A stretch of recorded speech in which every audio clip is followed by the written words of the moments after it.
Oke. Shalom. Sekali lagi, shalom. Ya, kita bersyukur diberikan kesempatan satu kali lagi untuk dapat beribadah kepada Tuhan kita. Nah, hari ini kita mau sama-sama merenungkan sebuah tema setelah kebangkitan Kristus, yaitu the reveal, pengungkapan gitu bahasa Indonesianya, atau penyataan. Mari kita sama-sama buka satu bagian ayat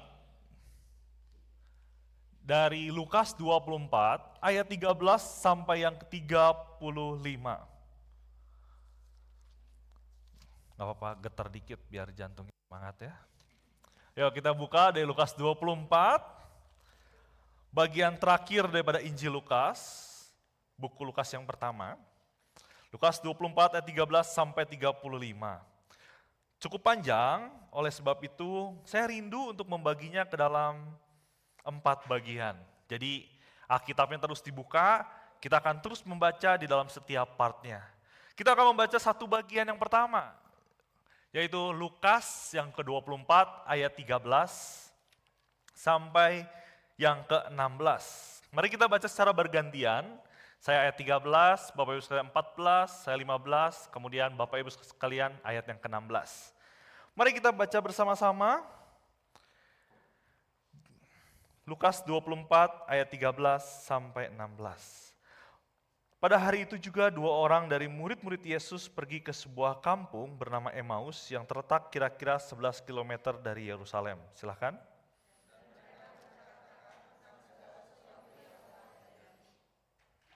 Ketika mereka sedang bercakap-cakap dan bertukar pikiran, Yesus sendiri mendekati mereka lalu berjalan bersama-sama mereka. 16.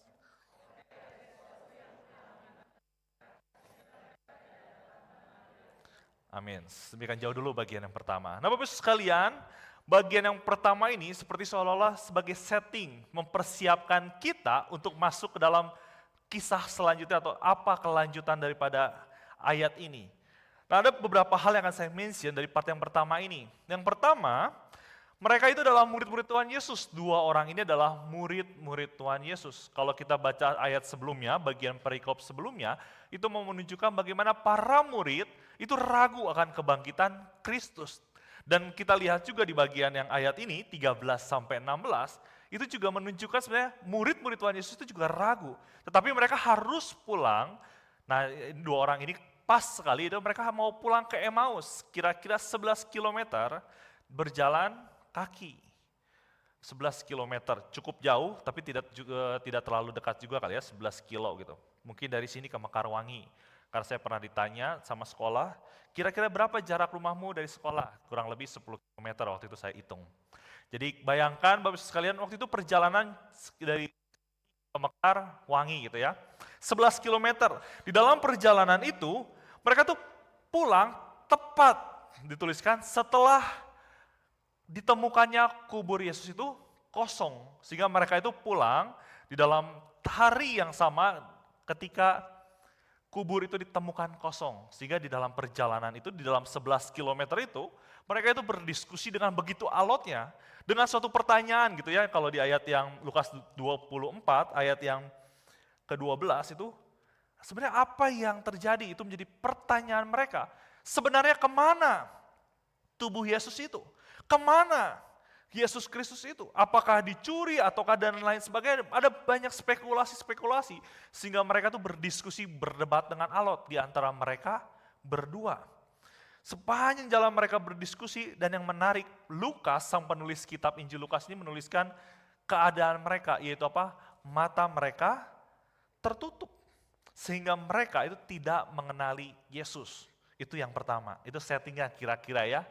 Karena tentang penyataan kita mau sama-sama, tujuan khotbah hari ini adalah sama-sama bertumbuh di dalam pembacaan Alkitab sehingga kita mau membaca Alkitab ini bersama-sama, merenungkannya bersama-sama. Jadi Bapak Ibu sekalian kalau mendapati sesuatu bersyukur, kalau tidak mari kita kumpulkan bersama nanti di rumah untuk selanjutnya ya. Itu bagian yang pertama, bagian bagaimana setting daripada perjalanan ke Emmaus itu, siapa yang berjalan, bagaimana kondisi hati mereka, dan ketika mereka berjumpa dengan Tuhan Yesus, di dalam tubuh kebangkitan itu, Lukas mengomentari bahwa mata mereka itu tertutup, tidak mengenali siapa Yesus. Mari kita lanjutkan pembacaan kita Bapak Ibu sekalian ke part yang kedua. Tadi settingnya, sekarang masuk, ini pembahasannya jauh lebih panjang di bagian yang kedua. Yaitu Lukas 24 ayat 17 sampai ke 27. Mari kita baca lagi secara bergantian. Mari kita buka, saya 17, Bapak Ibu sekalian 18, terus sampai ke ayatnya yang ke-27. Mari kita membaca, demikianlah firman Tuhan. Yesus berkata kepada mereka, apakah yang kamu percakapkan sementara kamu berjalan, lalu berhentilah mereka dengan muka muram. Silakan.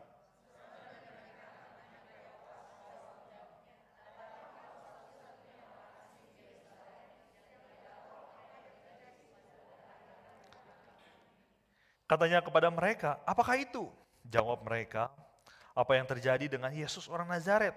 Dia seorang nabi yang berkuasa dalam pekerjaan dan perkataan di hadapan Allah dan seluruh bangsa kami.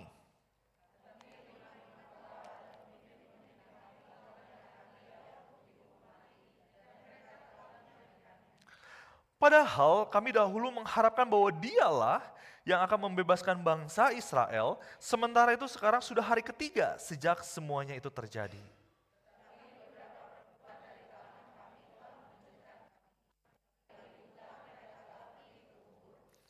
Dan tidak menemukan mayatnya.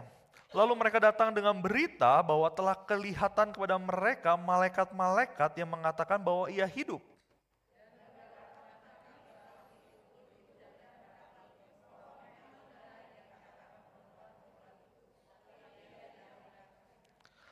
Lalu ia berkata kepada mereka, hai kamu orang bodoh, betapa lambannya hatimu untuk mempercayai segala sesuatu yang telah dikatakan para nabi.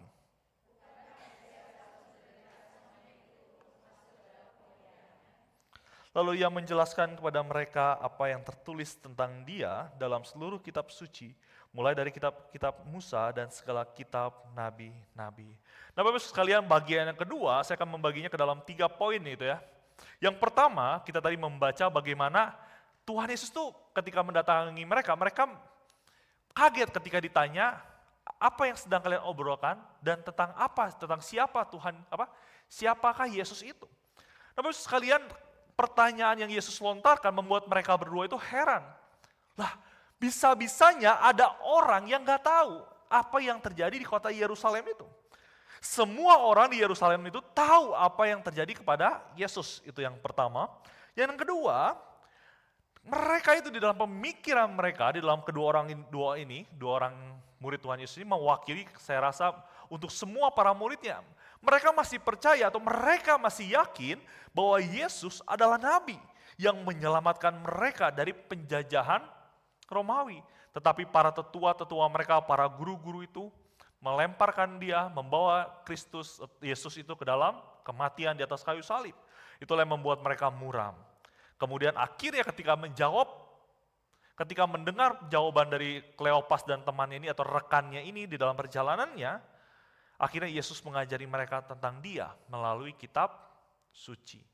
Nah Bapak-Ibu sekalian, poin yang pertama yaitu semua orang di Yerusalem tahu apa yang terjadi kepada Yesus. Nah Bapak-Ibu sekalian, di dalam iman reform itu ya, ada namanya 2 panggilan.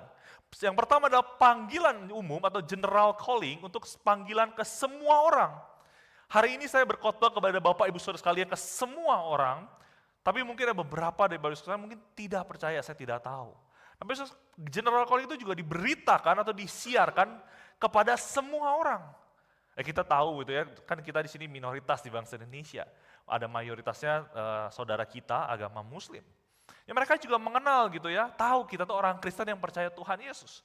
Mereka tahu, mereka pernah mendengar kebenaran ini, tetapi mereka tidak percaya. Tapi sekalian panggilan ini diungkapkan untuk semua orang, diberitakan kepada semua orang. Tetapi yang bisa meresponi itu adalah karena special calling, panggilan khusus bagi setiap orang yang percaya kepada Tuhan.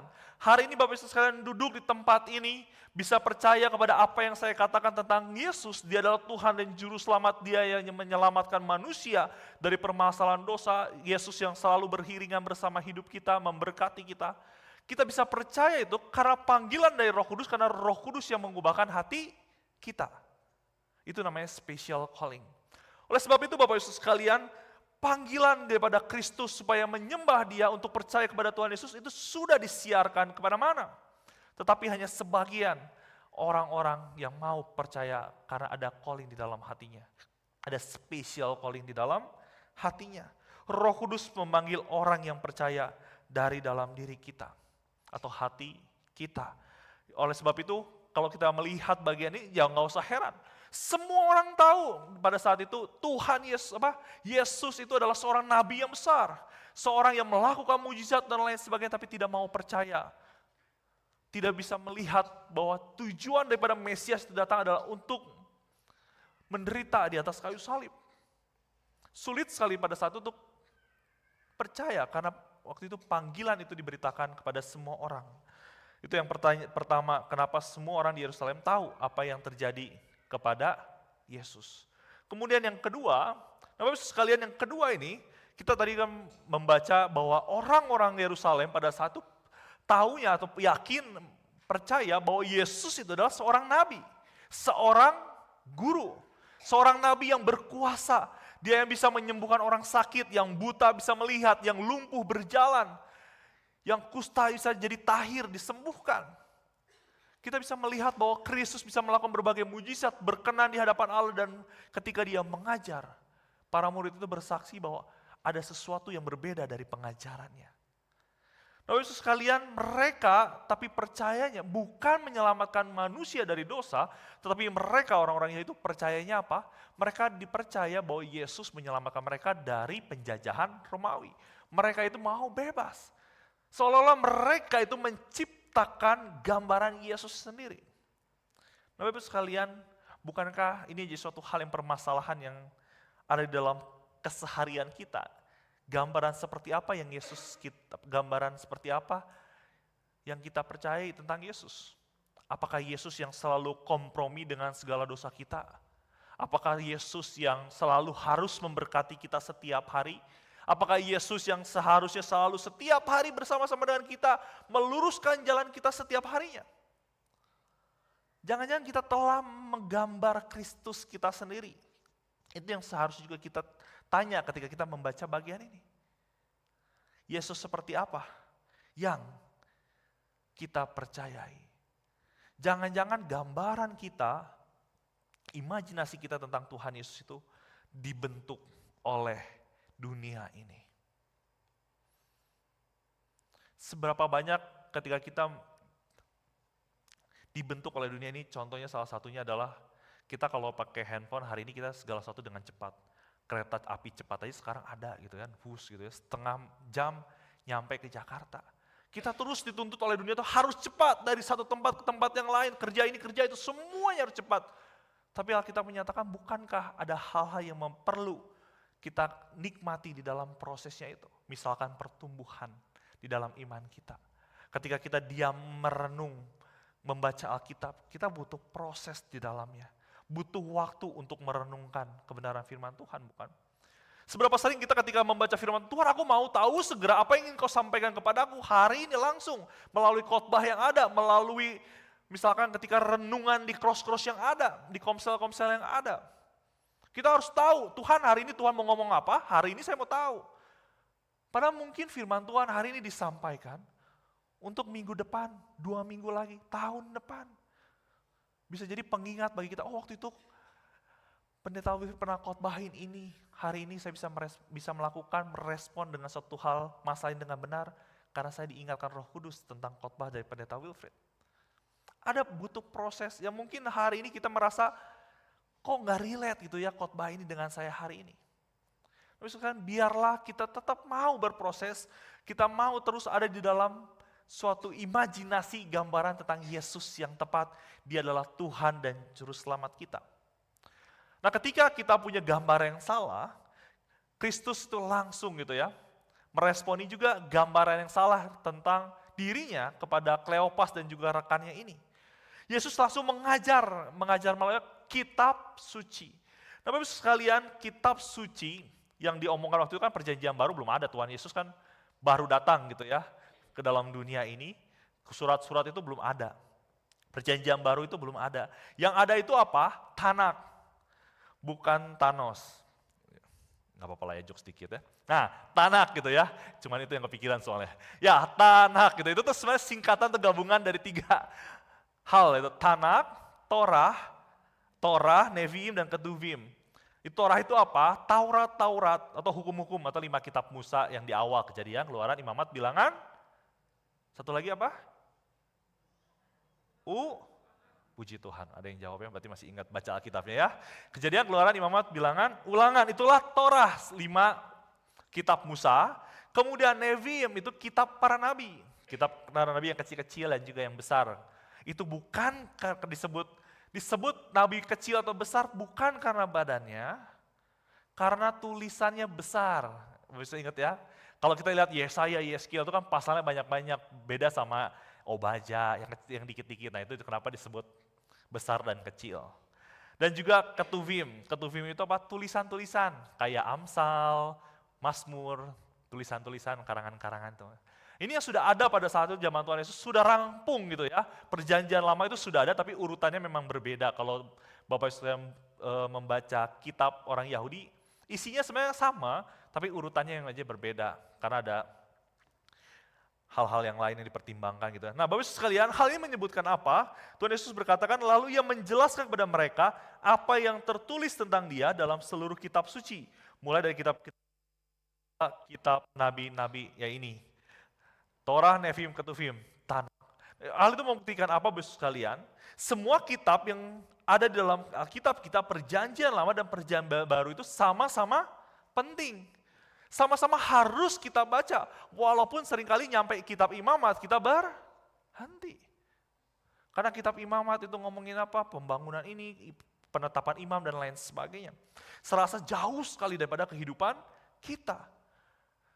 Dan yang paling penting Bapak Ibu sekalian, perjanjian lama seringkali kan, nggak ada Tuhan Yesus di sana. Tapi ketika membaca bagian ini kita bisa melihat perjanjian lama itu menceritakan tentang siapa Tuhan Yesus. Jadi pengikat antara perjanjian lama dan perjanjian baru adalah Kristus. Sehingga kalau mau paling sederhana, paling gampang mungkin ya, salah satu paling gampang adalah ketika kita membaca Alkitab, kita tanya, bagian mana yang menceritakan Yesus? Bagian mana yang berkorelasi dengan Kristus? Kalau nggak kita cari Tuhan Yesusnya ada di mana, misalkan di kitab Raja-Raja dan lain sebagainya. Itu nanti kita mungkin bisa bahas di lain waktu. Nah Bapak Ibu sekalian, bukan berarti ketika kita hidup di zaman anugerah, di zaman perjanjian baru ini, kita meninggalkan perjanjian lama. Tapi kita harus melihat segala sesuatunya bahwa ada Kristus di dalamnya.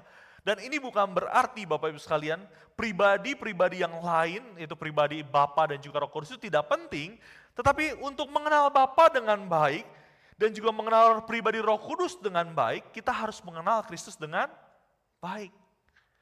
Oleh sebab itu, kenapa banyak orang bilang, udah baca dulu kitab Injil. Kalau untuk memulai baca Alkitab. Supaya kita kenal Kristus dulu, sehingga kita bisa membaca perjanjian lama dan surat-surat yang lainnya dengan lebih komprehensif, atau mungkin kata sederhananya, lebih mudah untuk dibaca. Nah Bapak sekalian, saya akan membahas 3 asumsi yang seringkali salah ketika membaca Alkitab. Karena biasanya kita baca langsung kayak tadi saya omongin. Apa nih hari ini yang penting untuk saya gitu ya? Apa yang langsung bisa dipakai atau digunakan dalam kehidupan kita? Bukankah seringkali kita membaca Alkitab tuh kayak pakai sunscreen gitu ya? Kita ambil, kita pakai, kita buka dulu, kita tancapin ke tangan, lalu kita tempelin ke muka dan juga bagian badan yang mau dibalurin sunscreen. Kayak mengaplikasikan secara gampang gitu. Tapi sekarang Alkitab itu tidak untuk dibaca atau dimengerti seperti itu. Oleh sebab itu ada 3 kesalahan umum yang seringkali kita salah di dalam membaca. Karena sekali lagi tujuan khotbah hari ini kita mengenal Kristus melalui Alkitab, jadi kita akan belajar sedikit lah ya tentang bagaimana cara membaca Alkitab. Pertama, jangan pernah saya itu sebagai fondasi, sebagai awal ya untuk membaca Alkitab. Saya sebaiknya mulai dengan diri saya sendiri dan pertanyaan saya. Nah Bapak sekalian, jangan sampai kita membaca Alkitab itu seperti cara penggunaan hidup kita, jadi toolkit, cara penggunaan. Misalkan kita beli suatu barang, terus dituliskan, cara pakai, 1, dicolokin ke listrik, 2, dinyalain, 3, kita pakai, biasa gitu kan. Ada tools book atau cara penggunaannya. Alkitab itu tidak seperti itu. Bapak sekalian, kenapa? Karena Alkitab itu bukan kita yang menjadi pusatnya. Bukan kita yang menjadi cerita utama yang diceritakan dalam Alkitab. Tapi biarlah ketika kita membaca Alkitab, kita melihat bahwa ini adalah kisahnya Allah. Jadi kita harus memulai dari Allah terlebih dahulu. Kejadian 1 ayat 1 Bapak Ibu sekalian. Kita melihat tulisannya apa? Pada mulanya Allah. Kejadian Alkitab itu ngomongin apa? Tentang Allah. Bahkan di akhir riwayat itu menunjukkan kemuliaan Kristus. Semua isi Alkitab itu tentang Allah. Ceritanya Allah, Bapak Ibu sekalian, walaupun bukan berarti tidak ada hal-hal praktis seperti kan puisi itu sangat menunjukkan bagaimana doanya. Waktu itu doa para pemazmur kepada Allah ataupun Amsal yang sangat very practical gitu ya. Amsal itu seperti peribahasa gitu ya. Ada bagian-bagian, tapi jangan sampai kita mempusatkan pembacaan Alkitab kita kepada diri kita, tapi mulailah daripada Allah. Ini kisahnya tentang Allah. Oleh sebab itu ketika kita membaca Alkitab, apakah saya datang untuk mencari jawaban bagi kebutuhan dan masalah saya, ataukah saya sungguh rindu berjumpa dengan Allah? Itu yang pertama, mulai dari Allah terlebih dahulu, bukan tentang kita. Yang kedua, Alkitab itu bukan sekumpulan prinsip-prinsip Bapak Ibu sekalian, bukan kumpulan-kumpulan yang tadi cara menggunakan sesuatu. Kita manusia harusnya hidup 1, 2, 3, 4, 5, listnya banyak, kayaknya lebih cocok dibandingkan bentuk Alkitab, mending jadi spreadsheet. Jadi Excel gitu ya kan, 1, 2, 3, lebih gampang kita bacanya. Tapi Alkitab kita tidak dituliskan seperti itu, berbeda. Alkitab itu bukanlah kumpulan prinsip-prinsip. Di dalam Alkitab kita bisa menemukan, itu kan di dalam Alkitab kalau list-list kayak gitu, kita bisa tahu kita harus sekolah di mana, kerja di mana, siapa pacar kita. Kalau misalkan bentuknya list-list kayak gitu. Tapi kan masalahnya Alkitab tidak dituliskan seperti itu. Bukan prinsip-prinsip seperti itu, bagaimana kita menghidupi, bagaimana kita langkah demi langkah Tuhan kasih. Tapi biarlah kalau kita melihat ini secara keseluruhan, secara utuh bahwa ini kisahnya Allah tadi. Kalau misalkan kita melihat list-list saja, saya rasa itu akan menahan kuasa yang hidup dan aktif daripada firman Allah yang hidup ini. Alkitab yang kita baca setiap hari. Lalu bagaimana kita meresponi kesalahan ini? Kita meresponinya dengan Alkitab itu pada dasarnya kisah tentang Allah dan juga karyanya. Nah, Bapak secara dasar, secara fundamental, pada dasarnya kisah yang dikerjakan Allah untuk menebus ciptaannya dan kerusakan akibat dosa. Kita akan melihat kejadian 1 gitu ya, bagaimana Allah menciptakan segala sesuatunya. Kejadian 3, manusia jatuh di dalam dosa. Kemudian sampai Maleakhi kita bisa melihat bahwa manusia itu begitu rusaknya di dalam dosa. Tetapi Allah hadir di tengah-tengah umatnya, berjalan bersama dengan umatnya, hingga puncaknya itu ada di Kristus. Kematian Kristus, kebangkitan Kristus itu adalah puncak daripada Alkitab kita, kisahnya, kemudian dilanjutkan dengan surat-surat yang lain menunjukkan bagaimana kehidupan Kristus itu dilanjutkan oleh para muridnya, dan sampai hari ini kita melanjutkan kisahnya Allah. Jadi yang menjadi pertanyaannya adalah, bukan apa yang penting, apa yang bisa kita lakukan dan lain sebagainya, bagaimana hidup kita diperbaiki, tapi yang paling penting pertama ketika membaca Alkitab adalah, di mana posisi kita, di mana kita di dalam kisah besarnya Allah, di dalam meta narasinya Allah, sehingga hidup kita itu memuliakan Tuhan. Ketika kita membaca Alkitab, kita tanya, ada di bagian mana kita di dalam kisahnya Allah. Yang ketiga, tujuan membaca Alkitab adalah untuk memperbaiki hidup saya. Seringkali kita gitu kan, ketika kita baca Alkitab, jangan membunuh, jangan mencuri, jangan berzina, dan lain sebagainya. Kita seolah-olah hanya memperbaiki kelakuan, tetapi tidak sampai ke dalam hati kita yang diubahkan Kristus untuk percaya kepada Tuhan kita. Oleh itu sebabnya ketika kita membaca Alkitab kita langsung tanya, bagian mana di dalam hidup kita yang memperbaiki hidup kita? Coba bayangkan ketika kita membaca kitab Imamat, tentang persembahan-persembahan. Kalau kita membacanya, oh bagian memperbaiki, kita harus rajin persembahan kambing. Besok-besok gereja kita penuh sama kambing. sama domba. Kan nggak bisa dibaca seperti itu. Apalagi kalau misalkan korban sajian, saya pernah diminta untuk khotbah dari Imamat 3 tentang korban sajian, memberikan persembahan kepada Allah, memberikan tepung. Bingung Bapak Ibu sekalian. Tepung, dikasih minyak, dikasih apa namanya tuh rempah-rempah, apa wewangian gitu ya. Dikasih kemenyan. Gimana ya? Ngertinya? Apa yang harus kita lakukan? Apa yang saya sebagai pengkhotbah harus sampaikan supaya Bapak Ibu sekalian bisa pulang membawa sesuatu. Imamat 3. Sebenarnya saya gumulkan, Tuhan ini kan tentang kisahnya Tuhan. Apa Tuhan mau bagi kita yang membaca Imamat 3?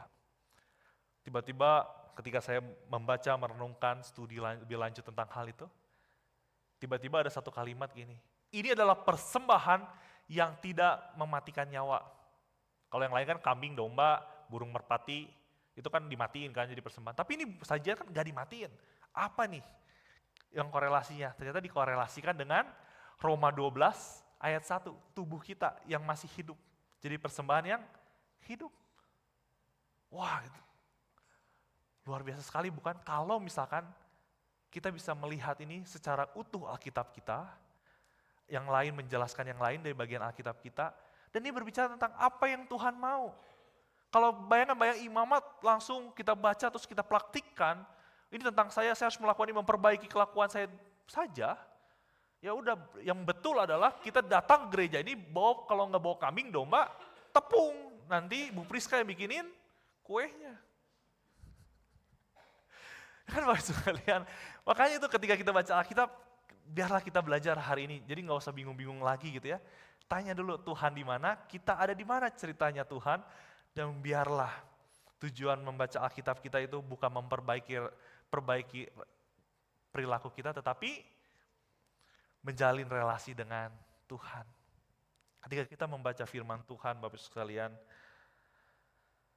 biarlah hati kita diubahkan karena kita berelasi dengan Tuhan kita mengenal siapa Tuhan kita. Bapak Ibu sekalian, hal ini agak sulit tapi menarik. Makanya saya bergumul sekali mau bawain atau enggak ya. Kristus itu punya dua natur, kemanusiaan dan keilahian. Dua-duanya sempurna, sejati. Tapi kalau baca baik-baik gitu ya, Alkitab kita, di kitab Injil, kita sulit menemukan di mana keilahian Allah, keilahian Yesus. Agak kaget, ada shock, oke nggak apa-apa. Saya juga waktu diajarin kayak gini juga kaget. Nah, kenapa? Coba bayangin, Yesus bisa menyembuhkan orang. Emangnya nabi-nabi di perjanjian lama nggak bisa menyembuhkan orang? Ada kisah-kisahnya. Ada bukan? Atau dia mengajar, memperkatakan, menyampaikan apa yang Allah sampaikan. Kita melihat para nabi juga sebagai perpanjangan lidah Allah. Tapi dengan mudah sekali kita bisa melihat kemanusiaannya Yesus. Bukan? Dia sedih ketika Lazarus mati. Dia marah ketika rumah ibadah yang seharusnya untuk memuliakan Bapanya di sorga, tapi menjadi tempat sarang penyamun. Dia marah dan lain sedih. Dia kelaparan ketika dia berpuasa 40 hari 40 malam sebelum memulai pelayanannya. Kita bisa melihat, tetapi keilahiannya seolah-olah tersembunyi di dalam kemanusiaannya. Tetapi kita tahu bahwa Allah, keilahian itu ada di dalam Yesus. Sama ketika membaca Alkitab kita, Bapak Saudara, kita ini teks buku gitu ya. Kita tidak mendewakannya sampai harus pegang hati-hati, takut jatuh, takut kemana dan lain sebagainya, bukan? Tapi ini hasil daripada manusia, yaitu apa? Allah memakai orang-orang penulis Alkitab ribuan tahun dengan satu benang merah yang sama, dengan genre yang berbeda-beda, ada cerita, ada sejarah, ada puisi dan lain sebagainya. Tapi kita melihat di 2 Timotius 3:16 bahwa Allah yang menafaskannya kepada para penulis. Sehingga ini ada keilahiannya yang tersembunyi di dalamnya, firman Allah yang hidup, Bapak Ibu sekalian. Bahkan di Ibrani 4 ayat 12 saya bacakan, sebab firman Allah hidup dan kuat dan lebih tajam daripada pedang bermata dua manapun. Ia menusuk sangat dalam sampai memisahkan jiwa dan roh, sendi-sendi dan sumsum. Ia sanggup menilai pikiran dan niat hati kita. Bapak Ibu sekalian, firman yang kita baca hari ini saya yakin dan percaya adalah firman Allah yang hidup. bukan firman Allah yang mati yang tidak bisa mengubahkan hidup kita. Firman itu yaitu Yohanes 1 pada mulanya adalah firman, firman itu adalah Allah, kemudian firman itu mengambil rupa manusia itu Yesus Kristus. Oleh sebab itu saya bisa menyimpulkan bahwa Alkitab adalah sarana untuk menunjukkan siapa Yesus yang sejati. Sesuatu hasil ilahi yaitu Alkitab kita itu menceritakan tentang Sang Ilahi. Oleh sebab itu saya bisa menyimpulkan dan kita semua bisa menyimpulkan bahwa Yesus itu benar-benar hadir ketika kita membaca Alkitab dan itu membentuk kita, dia hadir. Seberapa jarang kita membaca Alkitab kita Bapak Ibu sekalian? Bukankah kita rindu supaya doa-doa kita dijawab oleh Tuhan? Tapi jangan-jangan ini di dalam imajinasi saya. Jangan-jangan Tuhan bilang gini loh, aku udah jawab di dalam Alkitabmu. Alkitab itu firman Allah yang hidup. Ketika kita bersama-sama saat teduh pagi hari gitu ya, kita bersatu atau tidak, jangan-jangan ketika kita membaca Alkitab kita, Allah itu benar-benar hadir bersama-sama dengan kita. Jangan-jangan kita mau minta jawaban Tuhan, tapi kita tidak mau mendengar Tuhan. Kita mau mendengar lewat firman Tuhan. Dia berbicara melalui kebenaran firman Tuhan. Firman Allah yang hidup. Oleh sebab itu biarlah kita benar-benar membaca Alkitab kita dengan baik. Supaya kita juga bisa mendengar apa isi hatinya Tuhan. Kita membaca Alkitab kita tahu apa yang Tuhan rindukan di dalam kehidupan kita. Oleh sebab itu kenapa para murid dua orang ini tidak mengenali Yesus, tidak melihat Yesus, tetapi dia bukan menyatakan, ini loh aku Yesus, tetapi dia membaca kebenaran firman Tuhan.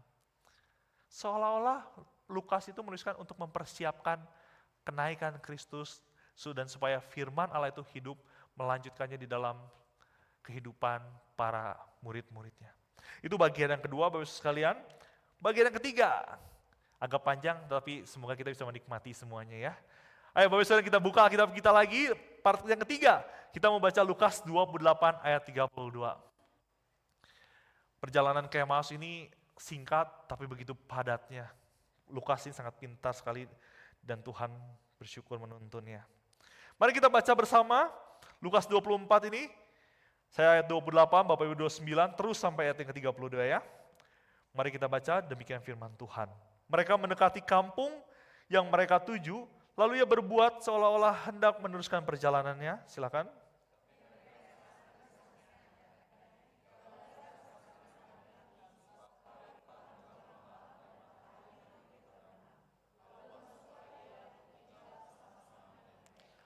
Waktu ia duduk, makan dengan mereka, ia mengambil roti, mengucap syukur, lalu memecah-mecahkannya dan memberikannya kepada mereka.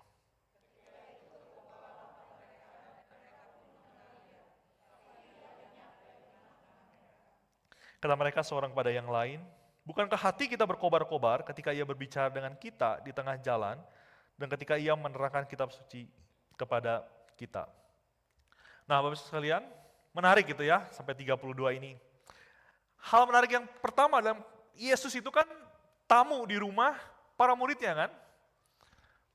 Di rumah Kleopas ini dia tamu. Tapi kita bisa melihat ada satu perubahan yang luar biasa, bagaimana Kristuslah yang memotong roti. Seolah dia menunjukkan bahwa dialah yang menjadi tuan rumah. Dia yang memotong roti itu. Padahal Yesus adalah tamu. Itu yang pertama. Yang kedua, dituliskan bahwa hati mereka itu ketika mata mereka terbuka dan dia tahu siapa Yesus, itu hati mereka berapi-api ketika mendengar penguraian tentang kitab suci. Berarti sepanjang jalan itu mereka itu berapi-api, tetapi mereka tidak sadar gitu ya. Oleh sebab itu Bapak Ibu sekalian, yang pertama, Yesus menjadi tuan rumah padahal dia bertamu.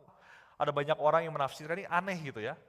Kok bisa dia di dalam perjalanan, terus Yesus yang dipaksa-paksa masuk ke rumah itu, tiba-tiba jadi host, jadi ruang tamu. Jadi tuan rumah, bukan sebagai tamu. Ada banyak penafsiran, tapi saya rasa salah satu yang sederhananya adalah seolah mau menunjukkan, mengingatkan bahwa Kristuslah yang dijanjikan itu kan bangkit.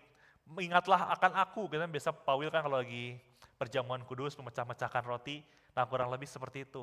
Ketika dia mengingat, iya ya, Tuhan Yesus adalah Tuhan yang waktu itu berjanji tentang bagaimana, ingatlah akan aku. Ternyata Kristus sendirilah yang memecah-mecahkan roti. Walaupun di dalam imajinasi saya ketika membaca ini, jangan-jangan waktu pecah-pecahin roti, kelihatan tangannya bolong gitu ya. Kan gak ada yang tahu gitu ya.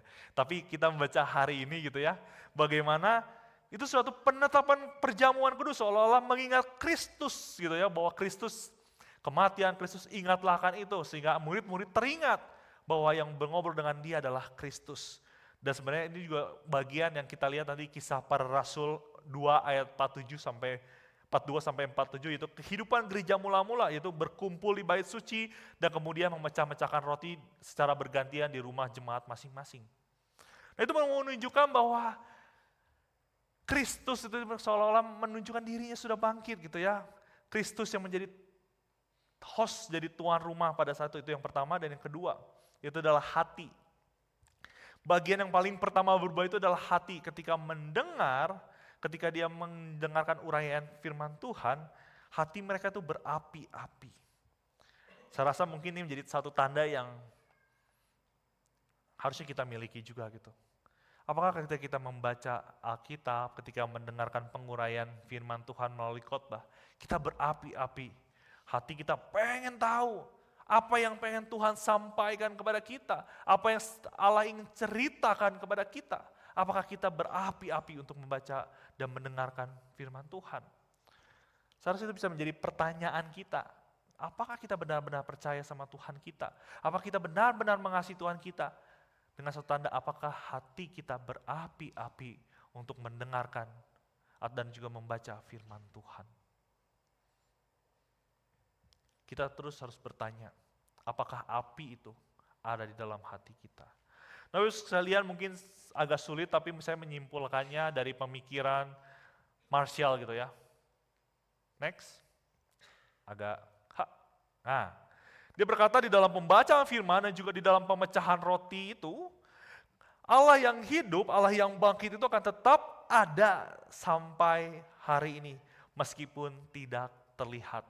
Jadi ketika membaca firman dan juga memecah-mecahkan roti, Allah itu hadir benar-benar present, itu hadir dan walaupun tidak terlihat.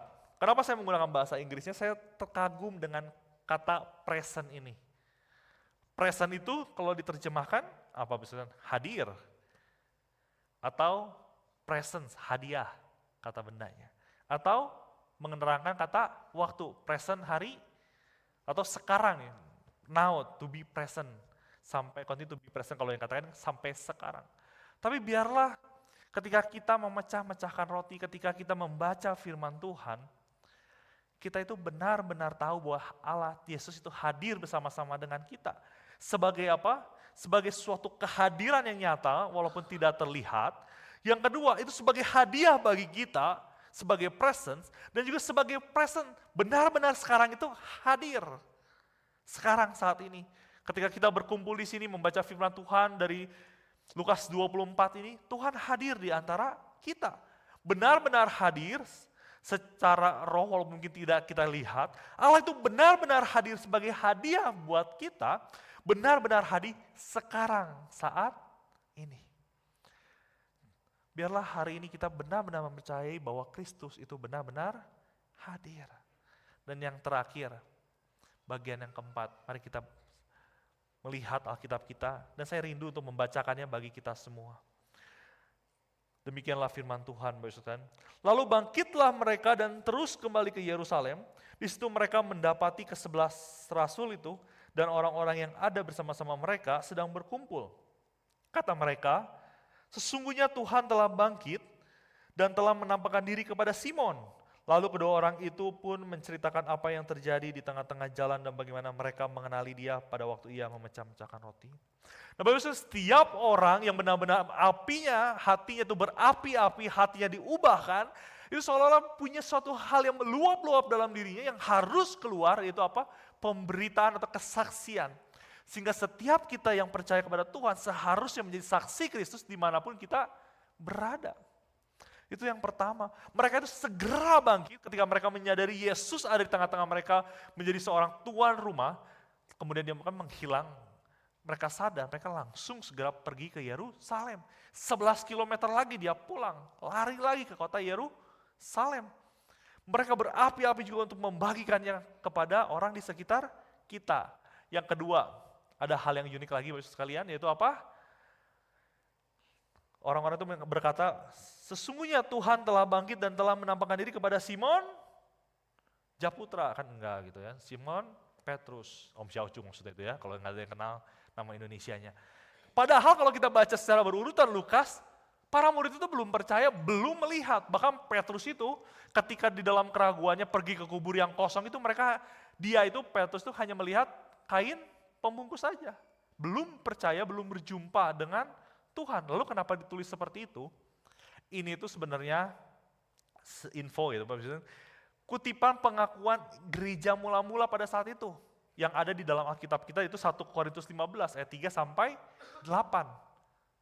Itu adalah pengakuan Yesus bangkit, Yesus telah benar-benar mati, itu ada di situ.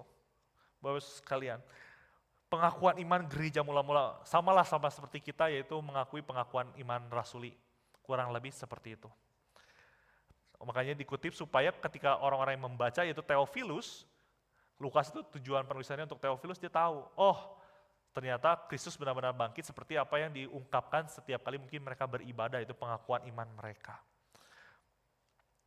Itulah yang seharusnya mungkin kita bisa menikmati gitu ya, pembacaan Alkitab kita di Lukas 24 ini. Begitu panjang tetapi kita melihat begitu kayanya gitu ketika kita membaca, baru satu bagian loh, satu perikop ini, tapi kita bisa melihat siapa Allah, siapa Kristus ketika kita membacanya benar-benar sungguh-sungguh. Di akhir daripada khotbah saya hanya menutup dengan satu hal ini Bapak Ibu sekalian. Tadi kan dituliskan Allah menutup hati mereka, mata mereka sehingga mereka tidak bisa mengenal Kristus. Kemudian setelah roti itu dipecahkan oleh Tuhan Yesus sebagai tuan rumah, mata mereka terbuka. Nah Bapak Ibu sekalian, Allah yang menutup dan membuka mata para muridnya. Kalau hari ini kita bisa baca Alkitab kita dan mengerti, itu semua hanya karena anugerah Tuhan. Bapak sekalian, kalau baca dari Lukas itu biasanya yang paling kronologis, karena dia seorang dokter, orang berpendidikan, dia mau tahu menuliskan secara waktu demi waktu gitu ya, secara kronologis lah. Kita bisa melihat dari awal sampai akhir, bahkan sampai Lukas 24 itu ditulis, gak ada yang percaya Tuhan Yesus sebagai Tuhan dan Juru Selamat, dia yang bangkit. Even atau bahkan para muridnya. Padahal para muridnya ada kok tiap hari bersama-sama dengan Tuhan. Ada. Tidur bareng, makan bareng, semua ada. Melihat mujizat secara langsung yang paling hebat, 5.000 orang diberi makan oleh Tuhan Yesus dari 5 roti dan 2 ikan. Mereka lihat. Tapi mereka nggak percaya kepada Tuhan Yesus Kristus sebagai Tuhan dan Juru Selamat mereka. Yang mereka mau apa? Sesuai keinginan hati mereka, yaitu bangsa Yahudi dilepaskan dari penjajahan Romawi.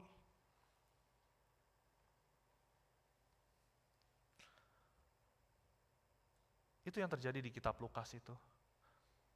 Tapi kenapa tiba-tiba Lukas itu ditutup dengan Lukas 24 ini, mata mereka terbuka secara ajaib, bukan? Saya rasa itu yang menjadi perenungan kita adalah ini. Ketika kita bisa percaya Tuhan Yesus, melihat ketika membaca Alkitab kita percaya Tuhan Yesus Tuhan dan Juru Selamat kita. Itu semua karena anugerah. Bukan karena usaha kita tahu membaca Alkitab. Karena ada beberapa, saya sempat dengar katanya ada beberapa sarjana biblika sejarah Alkitab yang gak percaya Tuhan Yesus Tuhan dan Juru Selamat kok. Dia lebih jago daripada kita semua tentang Alkitab. Tapi kenapa dia gak percaya? Kenapa matanya tertutup ketika membaca Alkitab, dia tidak menemukan Kristus yang hidup itu? Karena matanya tertutup. Kalau hari ini mata kita terbuka, itu semua karena anugerah Tuhan. Kita melihat bagaimana orang-orang Yahudi pada saat itu, pengajaran telah diberitakan, tetapi tidak ada yang mendengarkan. Mujizat telah dikerjakan, tetapi tidak ada yang percaya Bapak sekalian. Tapi hari ini, kita ada dengan mata yang terbuka, percaya bahwa Yesus mati dan bangkit, maka kita mendapatkan anugerah itu. Oleh sebab itu, marilah, kenapa kita tidak mau berjumpa dengan Tuhan kita, melalui pembacaan firman Tuhan. Biarlah setiap kita hari ini pulang dengan satu semangat yang berapi-api untuk terus mau rindu mengenal siapa Tuhan kita melalui pembacaan firman Tuhan. Satu orang yang paling cukup berpengaruh hari ini, teolog, yaitu Kevin Van Hooser. Dia bilang, kerinduan akan Tuhan tanpa pengajaran ada suatu hal yang buta. Tetapi ajaran atau Alkitab tanpa kerinduan ada sesuatu hal yang kosong atau hampa. Amin. Mari kita berdoa.